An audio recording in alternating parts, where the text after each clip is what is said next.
ઘણા બધા રોગોમાં તમે એવું સજેસ્ટ કરો છો કે નાકમાં ગાયના ઘીના ટીપા નાખવા જોઈએ, તો આનું કંઈ લોજિક ખરું? તો મિત્રો, આજનો મારો વિડીયો નસ્ય ઉપર છે.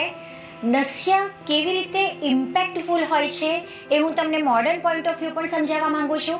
અને નાની નાની ઘણી બધી એવી બીમારીઓ છે કે જેમાં નાકમાં કોઈ પણ પ્રકારના ટીપા નાખવામાં આવે તો એ અદ્ભુત પરિણામ આપે છે.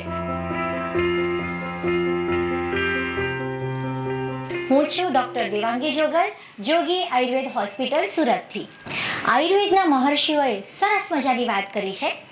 ઉદ્ધ્વા મૂલ મદઃ શાખમ મૃષયમ પુરુષમ વિદુઃ મૂલઃ પ્રહારિણસ તસ્માત રોગાન શીઘ્રતરમ જયેત. એટલે કે મનુષ્યના શરીરની કલ્પના એક ઊંધા ઝાડ સાથે કરવામાં આવી છે. એ ઝાડનું મૂળ ઉપર હોય અને એની ડાળખીઓ નીચે હોય. જો મૂળ ઉપર પ્રહાર કરવામાં આવે તો બીજા બધા રોગોને આરામથી પરાજિત કરી શકાય છે. આવી સરસ મજાની વાત ઋષિ મુનિઓએ કીધી છે. એનો મતલબ છે કે આપણા શરીરમાં સૌથી મહત્વની વસ્તુ છે આપણું માથું, શિર. અને એવું કહેવાય છે કે નાસાહી શીર્ષો દ્વારમ, આખા શિરનું દ્વાર નાક છે. એટલે જો નાક દ્વારા કોઈ ઔષધ પ્રયુક્ત કરવામાં આવે તો ચોક્કસ એ ટ્રેમેન્ડસ રિઝલ્ટ્સ આપે. ઔષધ સિદ્ધ તેલ, ઘી અથવા વનસ્પતિના સ્વરસના નાકમાં ટીપા નાખવામાં આવે એનું નામ છે નસ્ય. ઘણા બધા રોગો જેવા કે ક્રોનિક રાઇનાઇટિસ, સાઇનસાઇટિસ, જૂની શરદી, મગજના રોગો જેમાં ઉન્માદ એટલે કે ગાંડપણ, વાઈ કે ખેંચની બીમારી, સતત વિચારો આવવા, એન્ઝાયટી, સ્ટ્રેસ, ઇન્સોમ્નિયા એટલે કે અનિદ્રા, એના સિવાય ઘણા બધા હોર્મોનલ ડિસીઝ જેમ કે થાઇરોઇડ, પીસીઓડી, ડાયાબિટીસ, આ બધા જ રોગોમાં જનરલી અમે નસ્ય સજેસ્ટ કરતા હોઈએ. હમણાં જ અમારા એક ગાયનેક મિત્રએ ખૂબ સરસ મને પ્રશ્ન પૂછ્યો કે દેવાંગીબેન, આ તમે કહો છો કે ઉત્તમ બાળક માટે નાકમાં ટીપા નાખવાના અને આવી રીતનું કરવાનું, કંઈ લોજિક સમજાતું નથી. પછી ખૂબ પ્રેમથી મેં એમને સાયન્ટિફિકલી સમજાવ્યું. વસ્તુ એવી છે કે આપણે મોડર્ન પોઈન્ટ ઓફ વ્યૂ જોઈએ તો એનેસ્થેટિક ડ્રગ્સ આપણે નાકથી લઈએ છીએ અને આપણે બેભાન થઈએ છીએ. સો there is some relations between nose and brain. Again, ઘણીવાર આપણે જોયું હશે કે હવે ઇન્સ્યુલિનના સ્પ્રે ચાલુ થઈ ગયા છે. કોન્ટ્રાસેપ્ટિવ સ્પ્રેસ પણ ઘણા બધા કન્ટ્રીઝમાં જોવા મળે છે. તો આ બધી જ વસ્તુ એવી છે કે જે ક્યાંક એવું બતાવે છે કે નાકને બ્રેઇન સાથે રિલેશન છે. નાકમાં ઓલ્ફેક્ટરી નર્વ આવેલી હોય છે જે જનરલી બધાને જ ખબર હોય છે, સૂંઘવાના કાર્ય સાથે સંકળાયેલી હોય છે. નાકમાં જ્યારે કોઈ પણ ટીપા નાખવામાં આવે છે ત્યારે એની જે અસર હોય છે એને આપણે સરસ રીતે સમજવાની કોશિશ કરીએ. બેઝિકલી નસ્યની પ્રક્રિયા જ્યારે તમે કોઈ પંચકર્મ સેન્ટરમાં કરાવો છો ત્યારે એના પહેલાં ફેસ ઉપર ફેશિયલની જેમ સરસ મજાનું માલિશ કરવામાં આવે છે. ગળાની પાછળના ભાગે પણ માલિશ કરવામાં આવે છે. એના સિવાય સ્ટીમ આપવામાં આવે છે. હવે બેઝિકલી આ શેક અને માલિશની જે પ્રક્રિયા મોઢાના ભાગે, માથાના ભાગે કરવામાં આવે છે એનાથી ત્યાંનું લોહીનું પરિભ્રમણ વધી જાય છે. લોહીનું પરિભ્રમણ વધવાથી મગજમાં એક BBB નામની સિક્યોરિટી સિસ્ટમ છે, that is blood brain barrier, જે નાકમાં નાખેલી વસ્તુને સરળતાથી મગજમાં એબ્સોર્બ નથી થવા દેતી. હવે જ્યારે તમે આ પ્રોસિજર કરો છો ત્યારે નેચરલી માથામાં લોહીનું પરિભ્રમણ વધે છે અને એના લીધે BBB થોડોક નીચો જાય છે. એટલે હવે પછી જે નાકમાં ટીપા નાખવામાં આવશે એ ચોક્કસ સારી રીતે અંદર એબ્સોર્બ થઈ શકશે. બીજી મહત્વની વસ્તુ, ઓલ્ફેક્ટરી નર્વનું કનેક્શન હવે આપણે જોઈએ. ઓલ્ફેક્ટરી નર્વ નાકમાં નાખવામાં આવેલા ટીપાથી સ્ટિમ્યુલેટ થાય છે. એ સ્ટિમ્યુલેશન આગળ લિમ્બિક સિસ્ટમ પર અસર કરે છે. લિમ્બિક સિસ્ટમ એ મગજની એક એવી રચના છે જે ઘણી બધી વસ્તુઓનું સંકલન કરી રહી છે. લિમ્બિક સિસ્ટમનું સ્ટિમ્યુલેશન આગળ હાઇપોથેલેમસ સુધી જાય છે. હાઇપોથેલેમસનું એ સ્ટિમ્યુલેશન એન્ટિરિયર અને પોસ્ટિરિયર પિટ્યુટરી ગ્લેન્ડને સ્ટિમ્યુલેટ કરે છે. સો અલ્ટિમેટલી નાકમાં નાખવામાં આવતા ટીપા એ પિટ્યુટરી ગ્લેન્ડને સ્ટિમ્યુલેટ કરે છે, which is the master gland of the body. શરીરમાં બધા જ પ્રકારના હોર્મોન્સનું નિયંત્રણ પિટ્યુટરી ગ્લેન્ડ કરે છે. આથી કોઈ પણ એન્ડોક્રાઇનલ અંતઃસ્રાવી ગ્રંથિજન્ય રોગ છે તો એમાં કાયમ જો નાકમાં ટીપા નાખવામાં આવે તો એ ખૂબ અસરકારક પરિણામ આપે છે.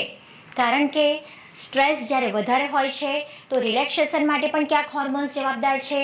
કોઈ પણ એન્ડોક્રાઇનલ ડિસીઝ જેમ કે ડાયાબિટીસ, પીસીઓડી, થાઇરોઇડ, આ બધામાં પણ ક્યાંક હોર્મોન્સનું ઇમ્બેલેન્સ જવાબદાર હોય છે. આના પરથી ખબર પડે છે કે નસ્યની પ્રક્રિયા એ ન્યુરો એન્ડોક્રાઇનલ લેવલે વર્ક કરે છે. મહત્વની ત્રીજી વસ્તુ છે અને એ છે ન્યુરો સાયકોલોજીકલ જંક્શન.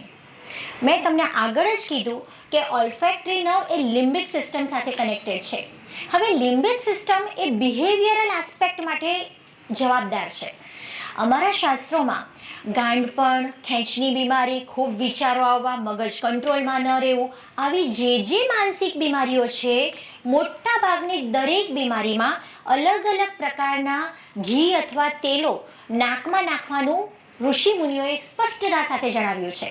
એટલે કે નાકમાં નાખવામાં આવેલા આ ટીપા લિમ્બિક સિસ્ટમને સ્ટિમ્યુલેટ કરે છે, જેનાથી મનુષ્યનું બિહેવિયર નોર્મલ થવાની શક્યતા વધી જાય છે. તો આમ નસ્ય એ ન્યુરો સાયકોલોજીકલ જંક્શન પર પણ ઉત્તમ પરિણામ આપે છે. એટલે ઓવરઓલ જોવા જઈએ તો નાકમાં નાખવામાં આવેલા આ ટીપા એ ઘણી રીતે કામ કરે છે. કોઈ પણ એન્ડોક્રાઇનલ ડિસીઝીસ, કોઈ પણ ન્યુરોલોજીકલ ડિસીઝીસ અને કોઈ પણ સાયકેટ્રિક ડિસીઝમાં આ ટીપા અદ્ભુત પરિણામ આપે છે. હવે ઋષિમુનિઓ શું કહે છે એના પર એક નજર નાખીએ. આચાર્ય ચરકે સરસ મજાનો શ્લોક લખ્યો છે અને એ શ્લોક જો તમે વાંચો ને તો ચોક્કસ આજથી જ તમે નશ્ય ચાલુ કરી દો. ચાલો કંઈક વસ્તુ આપણે એમાંથી સમજીએ. નસ્તઃ કર્મ યથા કાલમ યો યથોક્ત નિષેવતે ન તસ્ય ચક્ષુર ન ઘ્રાણમ ન ક્ષોત્રમ ઉપહન્યતે. એટલે કે સમયસર નાકમાં ટીપા જે વ્યક્તિ નાખે છે, ન તસ્ય ચક્ષુર એની આંખો, ન ઘ્રાણમ એનું નાક, કે ન ક્ષોત્રમ કે કાન, એ કશું જ ડેમેજ થતું નથી, એ બધું બરકરાર રહે છે. એટલે કે આયુર્વેદ મતે તમારી બધી ઇન્દ્રિયોને ઉંમર વધવાની સાથે બગડે નહીં એના માટેનું સર્વશ્રેષ્ઠ સાધન નસ્ય છે. ત્યાર પછી ચરકાચાર્ય સરસ મજાની વાત કરે છે. ન સ્યુ શ્વેતા ન કપિલા કેશાહ સ્મશ્રુની વા પુનઃ ન કેશાહ પ્રમુજ્યતે વર્ધતે ચ વિશેષતઃ. એટલે કે નાકમાં જે ટીપા નાખે છે એવા વ્યક્તિઓના દાઢી અને માથાના વાળ સફેદ પણ નથી થતા અને વારંવાર ખરતા પણ નથી અને ખૂબ સરસ ગ્રોથ થાય છે, જે આજકાલ મોટા ભાગે બધાની જરૂરિયાત છે. હું ખૂબ સ્પષ્ટતા સાથે એક સરસ મજાની વાત શેર કરું છું કે એક વખત હું જાહેરમાં સેમિનાર લેવા ગઈ. બધાની વચ્ચે મને એક સિનિયર કેજીના બાળકના મમ્મીએ પૂછ્યું કે બેન, મારા બાળકના 2 વાળ સફેદ છે, વોટ શુડ આઈ ડુ? અને મેં ખાલી બધાની વચ્ચે એટલો જ જવાબ આપ્યો કે બેન, રોજ રાત્રે સૂતી વખતે બાળકના નાકમાં તમે ગાયના ઘીના ટીપા નાખો અને 3 મહિને એક વખત મને મળી જજો. લગભગ 17 કે 20 દિવસ પછી એ બેન મારી પાસે આવ્યા અને ખૂબ આનંદિત ચહેરે એમણે મને જણાવ્યું કે બેન, મારા બાળકના નીચેના બંને વાળ હવે કાળા આવવાના શરૂ થઈ ગયા છે. બસ આ જ તાકાત છે આયુર્વેદિક નસ્યની. એના પછી ચરકાચાર્ય ફરીથી કહે છે, મન્યા સ્તંભ શિરશૂલ મર્દિતમ હનુસંગ્રહ પીનસ અર્ધાવ ભેદોશ્ચ શિરઃ કંપશ્ચ સામ્યતિ. બધા ભયંકર રોગોના નામ ચરકાચાર્યએ ખૂબ સહેલાઈથી કહી દીધા છે કે જો તમે નસ્ય રોજ કરશો ને તો આવા રોગો થશે પણ નહીં અને થયા હશે તો મટવાની શક્યતા વધી જશે. કયા રોગો? મન્યાસ્તંભ એટલે કે ગરદન જકડાઈ જવી, શિરશૂલ એટલે કે માઇગ્રેન કે ટેન્શન હેડેક કે વાસ્ક્યુલર હેડેક, અર્ધિક એટલે કે ફેશિયલ પેરાલિસિસ, હનુગ્રહ એટલે કે જડબું તમારું જકડાઈ જવું. એના સિવાય પીનસ એટલે કે જૂની શરદી, સાઇનસાઇટિસ, ક્રોનિક રાઇનાઇટિસ, એલર્જીક રાઇનાઇટિસ, અર્ધાઓ ભેદ એટલે કે અગેન સ્પેસિફિક માઇગ્રેન. એના સિવાય શિરઃ કંપ, આપણને પાર્કિન્સન્સના લક્ષણ છે, શરીરમાં અમુક પ્રકારે ધ્રુજારી થતી હોય એવું લાગે છે, તો આ બધા જ ન્યુરોલોજીકલ ડિસઓર્ડર્સ પણ નસ્યથી સારા થઈ શકે છે. આગળ ચરકાચાર્ય કહે છે કે જો રોજ નાકમાં ટીપા નાખવામાં આવે તો એનાથી સ્વર તમારો સ્થિર અને પ્રબળ બને છે, બધી જ ઇન્દ્રિયો બળવાન બને છે, વૃદ્ધાવસ્થાને તમે પાછી ઠેલી શકો છો અને ઉધ્વ જત્રુગત વિકારો એટલે કે ખભાની ઉપરના રોગોને આવતા અટકાવી શકો છો. કેટલી અદ્ભુત વાત. હમણાં એક બહેને મને પૂછ્યું કે બેન, રાત્રે તમે નાકમાં ટીપા નાખવાનું સૂતા પહેલાં કહો છો, અમે ટીપા નાખીએ ને કંઈક થઈ ગયું તો અમારે ક્યાં જવું? એટલે મેં બહુ જ શાંતિથી સમજાવ્યું કે મોટા ભાગે આપણને ટેવ નથી હોતી, એટલે આપણે એવું વિચારી લઈએ છીએ કે ટીપા નાખવાથી કશુંક થઈ જશે. તો ક્યારેય કોઈને હજી સુધી કશું થયું નથી. એટલે આરામથી તમે એને ધીમે ધીમે ટેવ પાડી શકો. પહેલા દિવસે 2 કે 3 ટીપા નાખો, એક એક ટીપું વધારતા જાઓ અને વધારીને તમે 6 થી 8 ટીપાએ પહોંચી શકો. જો તમે સિમ્પલ ગાયના ઘીના ટીપા નાખી શકો, એ તમને સૂટ નથી થતું, તો તલનું તેલ, દિવેલ, કોપરેલ, કોઈ પણ લિપિડ રીચ મટીરિયલ તમે પસંદ કરી શકો. કે મોટા ભાગે બ્રેઇન પણ લિપિડ રીચ મટીરિયલ છે, એટલે નાકમાં આવા કોઈ પણ ટીપા નાખવામાં આવે તો એ મગજને ચોક્કસ પોષણ આપશે. આયુર્વેદમાં આવી રીતે રોજ ઘરે ટીપા નાખવાની પ્રક્રિયાને પ્રતિમર્શ નસ્ય કહેવામાં આવ્યું છે. એટલે કે પ્રતિમર્શ નસ્ય રોજ વ્યક્તિ પોતાની જાતે જ પોતાના ઘરે કરી શકે. હા, તમને સમજ નથી પડતી તો તમે અવશ્ય તમારી નજીકમાં કોઈ પણ વૈદ્યનો સંપર્ક કરીને પૂછી શકો કે મારે કયા ટીપા વાપરવા જોઈએ. તો મિત્રો, આ સરસ મજાની વાત છે. તમે તમારા ગ્રુપમાં શેર કરજો. બને ત્યાં સુધી રોજ નસ્યની એક આદત પાડી દેજો. મને ઘણા દર્દીઓએ એવું કીધું છે કે નાકમાં ટીપા નાખવાથી ખૂબ સરસ ઊંઘ આવે છે. અમારે ક્યારેક ટ્રાન્ક્વિલાઇઝર કે સેડેટિવ કોઈક લેવી પડતી હતી, હવે એની જરૂર જ નથી પડતી.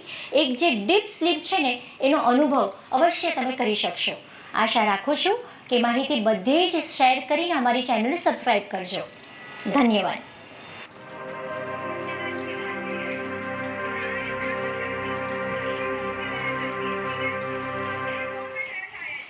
Hello everyone, mummy calling is live. जल्दी से ज्वाइन हो जाओ, फटाफट आ जाओ.